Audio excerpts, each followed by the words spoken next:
Cosmi et Beno vous présentent Classifoot, la chaîne. Bonsoir à tous, bienvenue sur Classifoot pour cette nouvelle vidéo débriefing en compagnie de Beno. Déjà, comment vas-tu, Beno? Ouais, super. Belle soirée parisienne. Ah bah oui, super, hein, on gagne 2 buts à 1, donc ça peut que aller mieux. Et toi, ça va? Bah écoute, tranquillement, on prépare le match face à Bordeaux. Ouais, c'est ça. Mais du coup, on va partir sur la vidéo et c'est parti pour l'analyse à chaud.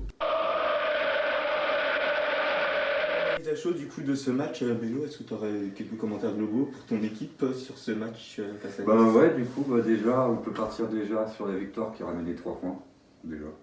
Donc en tête du classement, donc on revient à égalité sur Lille, 54 points du coup, pour les deux équipes. Ouais. Donc c'est plutôt pas mal, pour le moment, parce qu'on a un match d'avance. Et puis du coup, on gagne ce match, bah oui, on va quand même parler un peu du match quand même. Oui, effectivement, ouais. Donc on gagne ce match 2 buts à 1, avec un but de Draxler à la 22e, un but de Ronny Lopez qui égalise à la 52e, et puis enfin le but vainqueur qui délivre le PSG d'un match assez moyen de Moïskine à la 79e. Et donc sur le match en général, première période assez compliquée, et seconde période pareil. Ah ouais, moi tu vois, j'aurais été plus l'inverse, parce que je trouvais qu'en première période on avait la balle quand on monopolisait le jeu, on était toujours de l'avant, on a vu Mbappé faire 2-3 tirs, mais par contre en seconde période, c'est là que, bon on en reviendra un peu, mais c'est là qu'on a faibli, là, on a complètement faibli, surtout dès l'entrée de jeu. Ouais, bah, après, c'est ce que je te dis au début de la deuxième période, parce qu'on a fait bien entendu le match en live story, mais les 10 premières minutes, c'était pas non plus ça sur le Ouais, c'était même plus. Ah, les 10 premières minutes? Oui. Les 10 premières minutes, Ouais, l'entrée en jeu était vraiment compliquée. Après, c'était trop passif défensivement. Une passivité qui m'a beaucoup remarqué. Après, si c'est 10 minutes encore, ça va, parce qu'après, tu vois, genre en première période, ils ont quand même marqué le but, ils ouvrent le score, donc ils ont fait le taf. Donc encore, tu vois, si c'est que 10 minutes qu'ils se mettent en temps, tant qu'ils se mettent dedans. Ouais, la seconde période. Alors pour la première période, ça allait, sur la première période, pour la globalité, ça a été, mais sur la seconde période, c'était beaucoup plus compliqué côté parisien. Ouais. Déjà, le but sur une mauvaise relance de Marquinhos. Marquinhos qui relance de sa surface, un peu côté droit. Ouais. Et qui relance un peu à l'aveugle et qui retombe sur Ronny Lopez, qui arme une frappe très puissante et barre rentrante. Et ils ont quand même frappé la barre 2 fois, les Niçois. Sur le but et en seconde période. Ça a été leurs 2 seules grosses occasions de but, parce que après ça a été que du gâchis offensivement. On l'a vu à un moment donné, ils avaient le but égalisateur sur un centre. Sur la tête, oui. Ouais, tête. Bah là, c'était pas le geste de l'attaquant pur et dur. Donc il y a beaucoup trop de gâchis offensivement côté niçois, mais c'est vrai que si on part sur la seconde période côté parisien, c'était catastrophique, c'était tellement passif, on voyait. Pourtant Mbappé, il a quand même fait une bonne première période.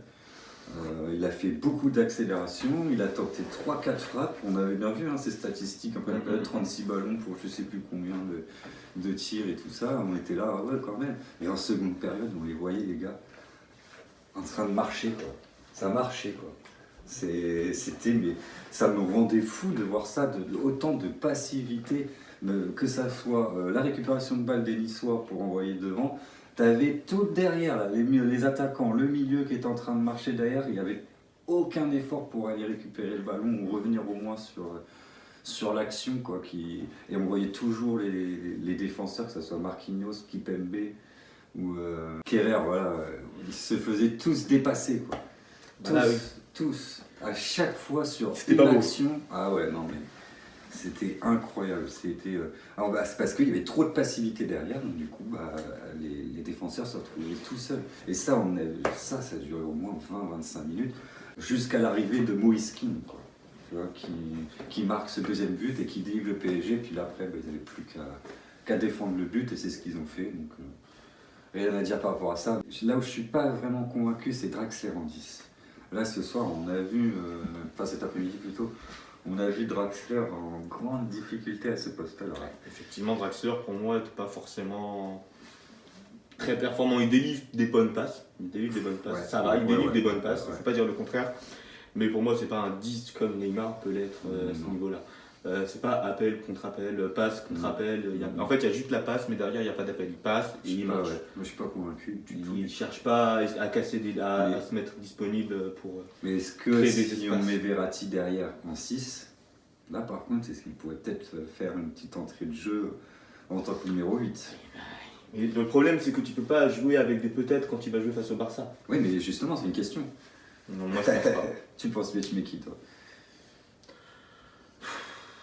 Parce que moi, j'hésitais entre Draxler ou Danilo. Bah Danilo, je préfère déjà. Ouais. Mais moi, le problème, c'est que... Déjà par rapport à son temps de jeu et par rapport à ses prestations en Ligue 1. Ouais. Bah, moi, Ouais. moi, je pense que je mettrais quand même Draxler en numéro 8 à côté de Paredes. Pourquoi? Parce que on sait très bien que Draxler, ça fait longtemps qu'il n'a pas joué. Ça fait un bail, ça se compte en mois. Ou alors il avait des petits jeux, 10 minutes par-ci, 15 minutes par-là. Et ça fait des mois et des mois. Et là, il fait 2 matchs, 2 buts, les gars. Mais moi je suis Deux d'accord matchs de avec but. toi parce que c'est pas parce qu'il a pas joué qu'il doit pas avoir l'envie. Parce que tu n'as pas l'impression que quand il passe, il va pas chercher, il va pas bouger, il peut faire Oui, une parce petite qu'en course. 10, il n'est pas fait pour ça. Alors qu'en 8... C'est pas parce que t'es pas fait pour un poste que t'es pas censé bien jouer à ce Ah. poste-là. Le coach il l'a mis là, c'est bien pour une raison. Oui, bah oui, parce qu'il n'y avait pas Verratti. Alors que là, face au Barça, il y aura Verratti. Moi je reste perplexe à ce sujet. Ouais, mais si, parce que si tu mets Verratti derrière en 6, parce que du coup, là, t'as plus besoin d'avoir un Gay. Donc du coup, tu laisses Verratti, tu mets Paredes qui lui fait des putains de frappes de loin sans contrôle, ou même des passes, donc lui, il n'y a rien à dire, il y est. Ou Draxler, qui lui plante 2 buts en 2 matchs. Donc moi, c'est une stat que j'aime, donc pourquoi pas le 3e en 3 matchs, en plus en numéro 8, et du coup, il sera couvert par Verratti derrière. Et il ne sera pas juste derrière Icardi, quoi. Là, il pourra donner le ballon à Mbappé.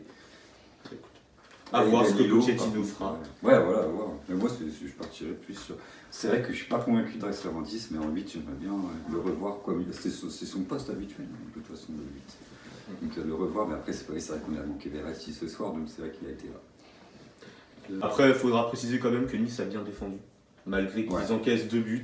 Sur la défense, ils restent quand même plus efficaces. À noter que c'était quand même la deuxième défense à l'extérieur. La deuxième défense de Ligue 1, à noter à l'extérieur. Ah ouais, je savais pas. Bon, alors là. C'est la deuxième défense de Ligue 1 à l'extérieur, donc là-dessus ils sont pas forcément mauvais. Bah non, bah, ils Moins ont de- pris 2 buts quand même. Oui, effectivement, après derrière ça reste un résultat négatif pour eux. Bah, après, Paris c'est pas une équipe abordable pour chaque club, et en particulier pour des clubs de bas de tableau, parce qu'ils sont dans la deuxième partie de tableau. Donc moi je trouve que pour un club de deuxième partie de tableau, ils se sont bien débrouillés. Ils n'ont pas été très bons dans la construction, mais défensivement ils ont quand même proposé quelque chose, malgré que Benitez Surtout n'était que, pas exceptionnel. Ils ont un bon Ronny Lopez. Mais oui, ils ont des petites pépites offensives. Je pense à Ronny Lopez. Ouais, Je pense aussi à Guy Dirol aussi, celui qui met la barre, la deuxième. Ah oui, Pas mauvais. Ouais. Claude Marcel aussi. Claude Maurice. Claude Maurice, Ouais. ouais, là c'est ça, Claude Maurice aussi. Ouais, il Pas a fait mauvais. des En fait, ils remplaçants. ont pas mal de jeunes qui pouvaient être prometteurs avec un peu d'entraînement. Des Moi, jeunes j'ai- qui pourraient être prometteurs, mais quand même, pour moi, qui gardent quand même juste un niveau Ligue 1. Ouais, c'est ça. Parce qu'en fait, c'est des bons jeunes, mais qui n'auront pas pour moi, au-delà de Mais la pour moi, Liga. c'est quand même la Ligue 1. le joueur qui dépasse le lot, c'est quand même Ronny Lopez. Hein. Ah oui, 2 buts en Coupe de France face à Nîmes. face au Croco, ouais, et puis Puis là, il un met but face au PSG, c'est pas rien. en non plus de plus. puissance. Même si bon, il a été aidé par le capitaine Marquinhos, mais bon, voilà. Il Très bon profite. retour parce qu'il était blessé en plus. Oui, et il profite quand même d'une erreur défensive. Faut pas nier que ce serait dans l'autre sens. Bah oui, ça tombe dans les pieds de. C'est mal dégagé par la défense niçoise. Ça tombe dans les pieds de Mbappé. Bah voilà, il la met aussi. C'est juste on sait l'erreur pas. défensive. Bah il a Il tenté. y a de la chance de la mettre, oui, bien sûr. Et si j'ai envie de parler de Icardi, mais je pense qu'on n'en a pas parlé assez tous les deux pendant le match, mais c'est vrai qu'après le match, c'est vrai que je m'en suis rendu compte que Icardi, mais c'est un vrai renard. Et sur les 2 buts, hein, parce que le premier but, c'est sur un centre fort de Kerrer, repris par Icardi en taclant qui tape le poteau et Draxler qui suit derrière pour la mettre au fond.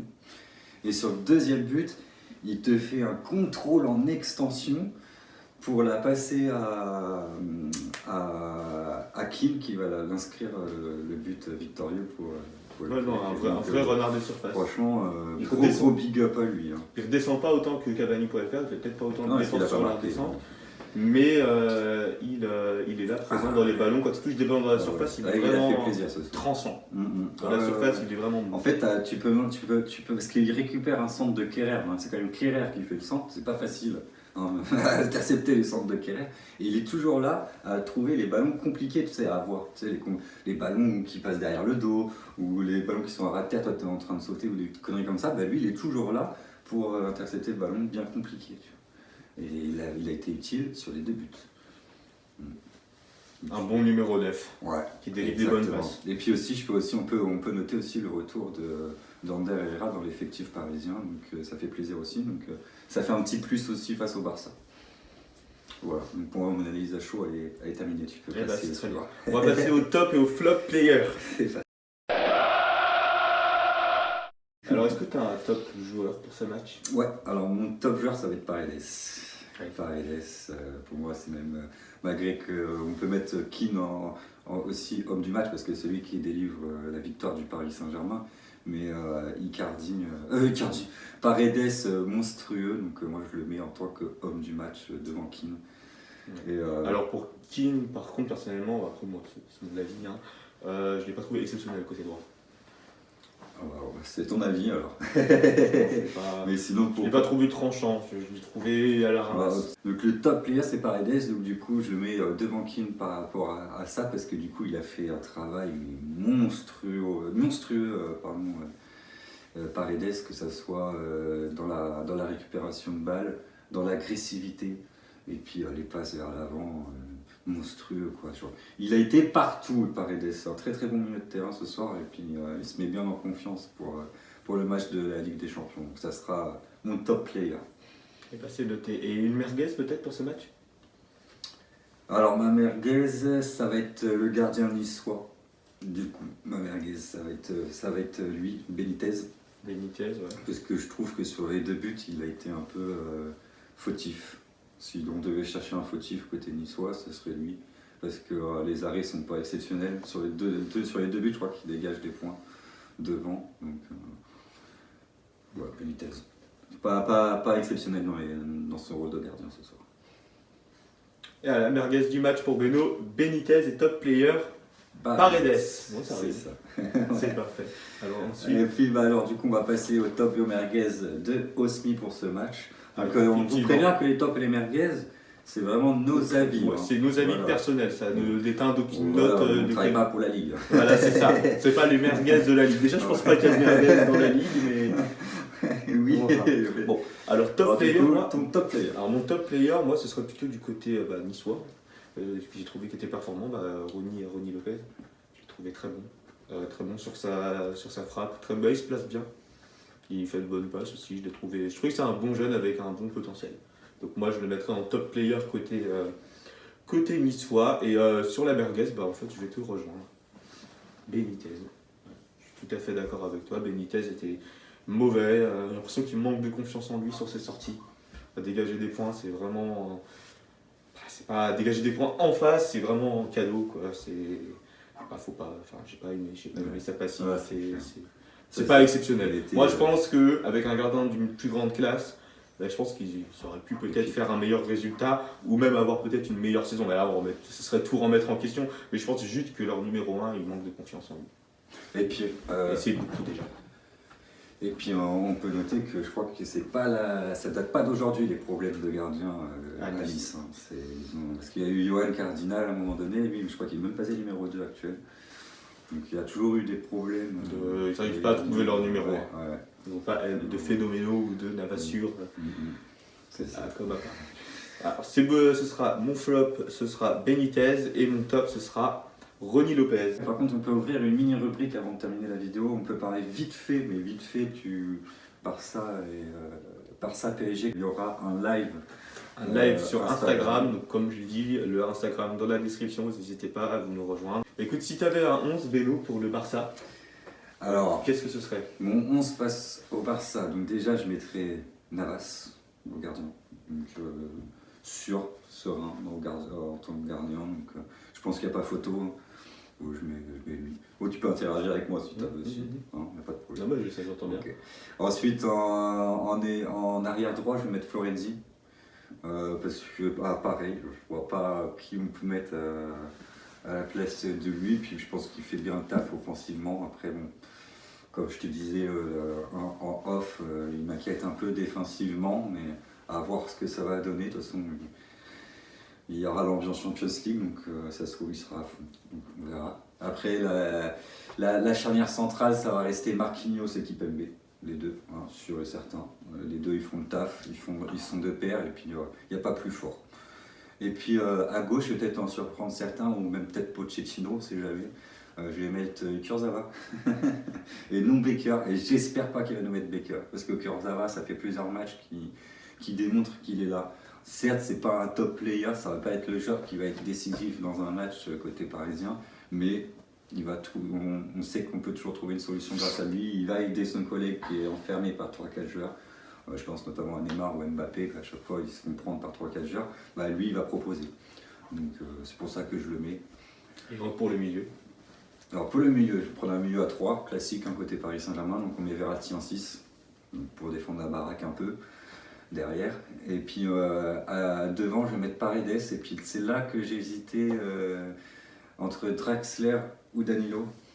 Mais au final, je vais mettre Draxler parce que voilà, 2 matchs, 2 buts. Après, il y avait Danilo qui a fait deux super bons matchs aussi. Mais il n'a pas planté, donc du coup, je pense que Draxler, il mérite son temps de jeu. Il marque. Je ne vois pas pourquoi on lui dirait, non, tu vas aller sur le banc. Mais en tout cas, si vous avez votre avis également, n'hésitez pas à nous mettre un 11 en commentaire ou même nous dire qui vous choisiriez entre Draxler ou Danilo. Exactement. Et pour l'attaque, côté parisien. Alors là, pareil, ça va être surprenant, mais sur le côté, du coup, je vais pas mettre Sarabia, mais je vais mettre Keane, parce que j'ai été convaincu ce soir. J'ai été convaincu ce soir, malgré tout, que c'est la première fois que Keane joue à ce poste-là avec le Paris Saint-Germain. Donc, heureusement qu'il le fait jouer à ce poste-là face à Nice pour s'entraîner un petit peu. À voir si. Et en plus, il marque. Donc, à voir si face au Barça, ça peut donner quelque chose, parce que je pense pas que le Barça s'attende à ça. Enfin, quand il marque, il n'est pas du tout de son côté. Non, mais après, il n'est pas obligé de marquer sur le côté non plus. Tant qu'il marque, moi je m'en fous. Et donc pour la suite du coup, en numéro 9, Icardi. Donc ça, de toute façon, pareil, parce que je le mets là, parce que je mets Keane sur le côté. Et puis de toute façon, même si je mettais pas Keane ou je mettais Sarabia, de toute façon, ça restera Icardi, à mon avis, c'est la valeur sûre dans le numéro 9 aujourd'hui à Paris. Et puis enfin, à côté de lui, on va mettre Mbappé. Mbappé, en espérant que ça sera lui notre top player mardi soir face au Barça. Et pourquoi pas nous ramener une victoire, ou même si c'est pas une victoire, au moins marquer un but au Camp Nou. Qu'est-ce que ça te fait penser, toi, Barça, PSG, sans avoir le cœur marseillais, genre comme ça. Mon cœur sera toujours marseillais. Après, non, mais juste détaché de tout ça. Ouais, mon cœur sera toujours marseillais. Ouais. Mais en soi, je pense que après, c'est toujours jouable, c'est du football. Il n'y a pas forcément, tu peux pas prédire, c'est pas gravé dans le marbre. Donc la victoire barcelonaise ou la victoire parisienne n'est pas gravée dans le marbre, ça peut finir sur un match nul. Tu penses que ça finir sur un match nul ? Je pense que ça peut finir sur un match nul, mais je pense que ça peut finir sur une victoire du Barça. En fait, je pense que c'est trop compliqué. Le Barça est dans une situation un peu compliquée. Vous pouvez en profiter. Tout comme ça peut être un électrochoc pour eux de se remettre dedans, sachant qu'ils viennent de perdre en plus. Donc, en plus, c'est chez eux. Et nous, on perd Neymar. Donc, tu vois, ça équilibre un peu. Donc, je pense que le match est trop équilibré pour qu'on puisse dire. C'est trop compliqué de dire que le Barça. C'est pas possible de dire aujourd'hui que le Barça va vous mettre 4-0. Moi, j'y crois pas. Non, j'espère pas. Mais je pense que. J'espère pas. Je pense que ça va être compliqué. Je pense pas que ça sera. Ça va être compliqué, mais. Je pense que ça peut se faire. Moi, je vois bien un 2-1 pour Paris. Moi, j'aurais plus dit l'inverse. Je vois bien quand même un 2-1 pour Barça, moi, ça me va aussi. Moi, je sais. Parce que vous marquez à l'extérieur. Ouais, parce que vu qu'on a fini premier du groupe, on joue le deuxième match chez nous, donc on a l'avantage. Donc là, ce sera à voir. Moi, je pense que sur le 11, non, je rien spécialement à dire. Ouais, toi, tu sais pourquoi pas un 4-4-2 aussi, avec une paire Icardi Mbappé, avec Draxler et Danilo au milieu. Ah bon non. Ça fait bizarre quand même. Moi, à mon avis, si Pochettino joue en 4-4-2, à mon avis, avec Mbappé et Icardi devant, il va mettre. Mbappé et Icardi, oui, c'est ça, il va mettre Sarabia, c'est sûr. Il n'y a que lui qui peut faire jouer en ailier. Parce que là, j'ai du mal à voir Draxler ou Danilo sur le teco. Bon, j'aurais plutôt quand même des doutes sur Kurzawa sur son côté, parce qu'il a tendance à prendre beaucoup de ballons dans le dos. Ouais, mais du coup, il ne faut pas laisser d'espace côté droit. Il faut laisser aucun espace au Barça, parce que c'est pas possible. C'est clairement. Ah Et bah, même, il y en aura de l'espace à mon avis. Hein. et là, côté Kurzawa, Ouais, ça c'est va franchement, qui regarde, si se prépare bien, ça va jouer côté Kurzawa. Ah, je sais pas. Je Côté- sais pas. Après, ça, à mon avis, de toute façon, moi, j'ai pas envie que ça soit que le PSG se ferme, tu vois. Genre, il y aura de l'espace, c'est sûr, parce que le PSG va attaquer. Le PSG vient pour gagner, donc il y aura de l'espace. Ça, c'est clair. Ça, c'est sûr, on va s'attendre à avoir Florenzi et Kurzawa très très haut. Là, c'est sûr et certain qu'on va avoir ça. Mais c'est le risque. Si tu prends pas ce risque-là, bah alors on fait comme en Ligue 1, bah on met tout le monde derrière, on dit à Kurzawa et Florenzi, bah vous restez derrière. Et puis bah, vous laissez pas d'espace. C'est les risques de jouer haut, quoi.